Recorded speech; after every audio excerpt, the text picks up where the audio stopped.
Hello, everybody. Welcome back to Game-Based Learning in the World Language Classroom. The why, the what, the how. We're still on section 2 of my book, The What. I'm Madame Sensei. I teach Spanish, French, and Japanese to high schoolers out here in the beautiful Pacific Northwest. And if you want to help me come up with ideas for games, you can reach me at studio-nemo.com, the Minecraft Education Ambassadors, or the Minecraft Teachers Lounge, or the Duolingo Educators Network. We're still on Chapter 5, Setting Your Students Up for Success. This is part 2 of 2. I'm trying to keep my videos short for you. In our last episode, we talked about Ebbinghouse's forgetting curve, how pop quizzes are only really testing what's in short-term memory, not what's in long-term memory, and we talked about shifting that idea of a pop quiz to be more of retrieval practice so that our students are strengthening their memory instead of just information dumping and then forgetting everything. So again, Ebbinghouse's forgetting curve, which is very important to understand for us with a progressive skill that you need to build on every day to get better and better at it. Ebbinghouse's forgetting curve describes memory loss over time. So basically, information is going to decay from your brain, especially if you can't relate to it or connect with the information and there's little context. So we're always trying to build context. We're trying to make everything relevant for our students.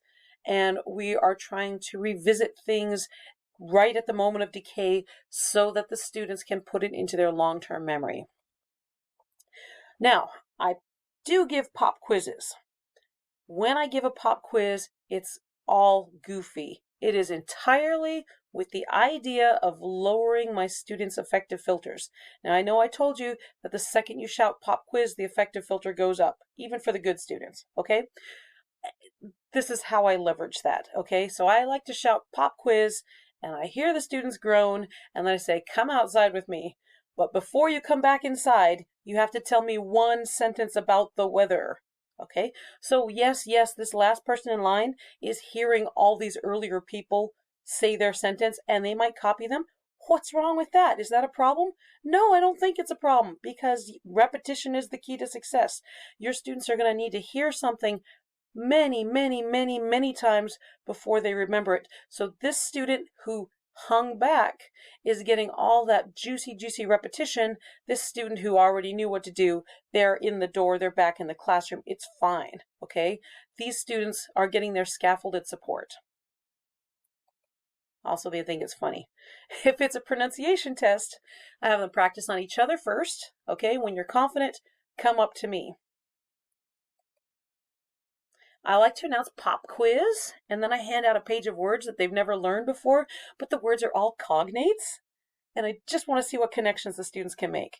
And I really enjoy watching the light bulbs go off over their heads as they realize, hey, wait, I think I know these words. Okay. I love to announce pop quiz, and then I pass out a new game. So my rules for most games are that if anyone at the table hears you speak English, you have to take an extra card, or you go back a space, or you whatever, you draw an extra Jenga block or whatever, so that the students are policing each other, and then I don't have to be the bad guy.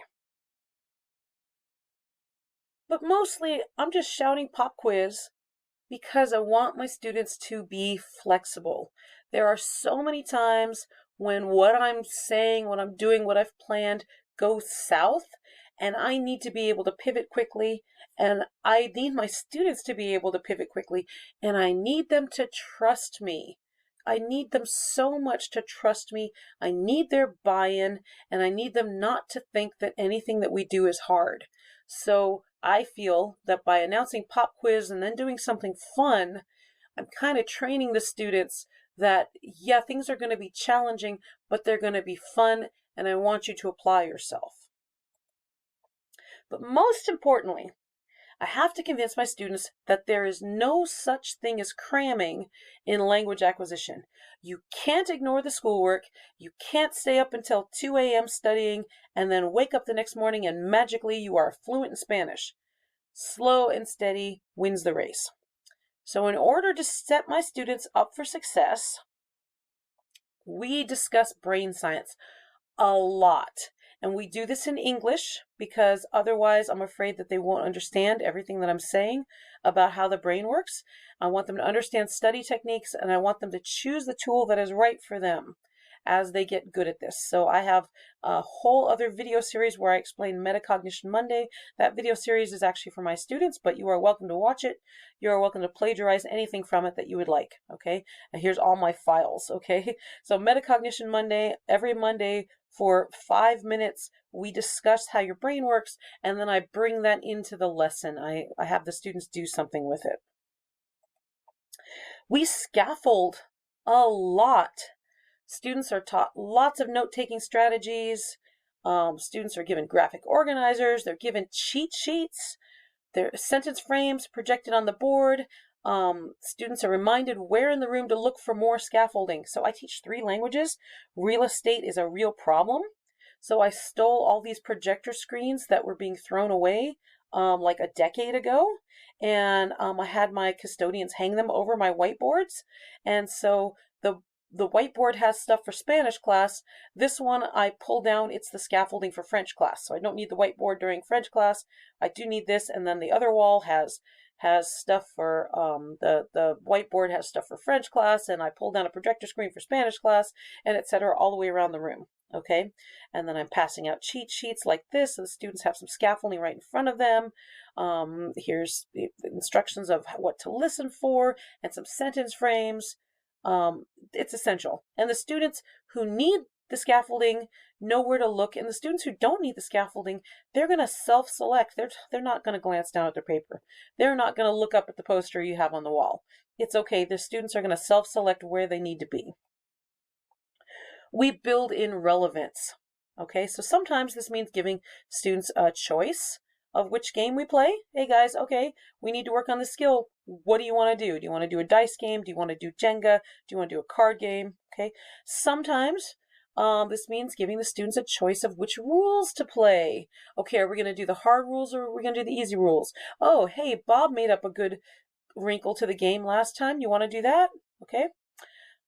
Sometimes this means that I've added cards or changed the board a little or done something that I know is going to resonate with the students.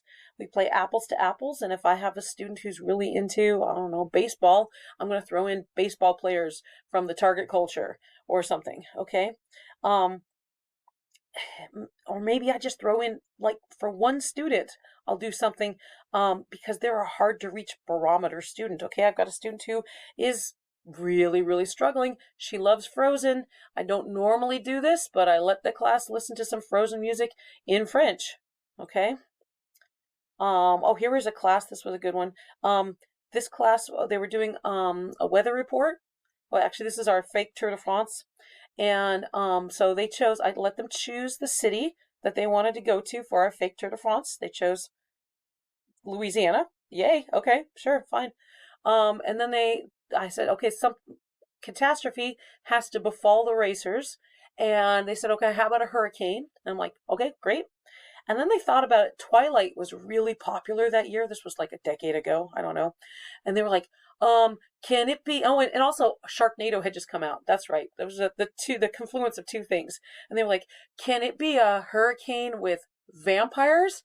And I was like, as long as it's grammatical, that's fine by me. They were so invested in this weather report. It was great. I had their total buy-in.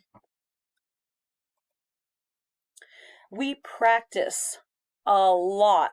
So if I want my students to be good at saying 10 given sentences, I have to give them opportunity to practice saying those 10 different sentences. I can't say, okay, you know your numbers and colors. Here's the Uno deck. You're getting graded on it now. No, we play Uno as a practice. First day, okay, you can say in English, you can say wild, you can say reverse, you can say skip in English today. Tomorrow, no, you got to say those in Spanish. Okay, day after. Okay, now I've taught you the word for wild. Okay, now day after. Okay, now I've taught you how to say I'm sorry, and I've taught you how to say I'm not sorry. You deserve it. Okay, so we got to practice before I can actually give the test. The learning is going to stick better if the students are not merely parroting, but they're saying the sentences in slightly different environments, and they're implying the sentences creatively instead of in a Pavlovian way. We set goals, but they're mini goals, okay? Not, I want to be fluent in Japanese. That is too huge of a goal. Rather, I want to recognize all the katakana by 2 weeks from now so that I can dominate our classroom Pokemon game. Some mini goal, okay? So constantly having the students set goals, at least once a week. We plan.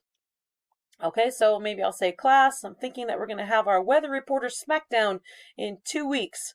First of all, do you feel that this is doable? What do we need to do to prepare? What mini games are helping you the most before we get to the big game? Lots and lots of planning. We reflect. How close are we to being able to do this? What are our next steps to make sure we're ready? I reflect with the class, and I also reflect by myself, and I also reflect with my colleagues. Even if my colleagues aren't doing this, and I gotta tell you, my colleagues don't like my crazy stuff, okay? But I can still bounce ideas off of them because they're still great people and they still understand what I'm doing, and we're still all teaching the same basic concepts. They help me reflect on how can I make the thing I'm doing good. So finally, it's really important to note that you need to have your finger on the pulse of the class. Yes, indeed, I have spent hours creating a game that in the end just didn't resonate with the students. Good thing I had a backup plan for the second that I realized things were exploding in my face. Yes, indeed, I have depended on a website, but the website was down suddenly. Backup plan to the rescue. Yes, indeed, I've created games that 60% of the students finish earlier than 40% of the students. Good thing I prepared to add a wrinkle to the game for the students who are ready to tackle the next challenge. Just plan, and be flexible. But in summing up, if you want your students to be successful, you have to pave the way for them. In our next episode, it's chapter 6 of my book, Lessons as Game Tutorials, and this one again I'm going to cut down into several shorter episodes because I know you're a teacher with important things to do. Hope to see you next time.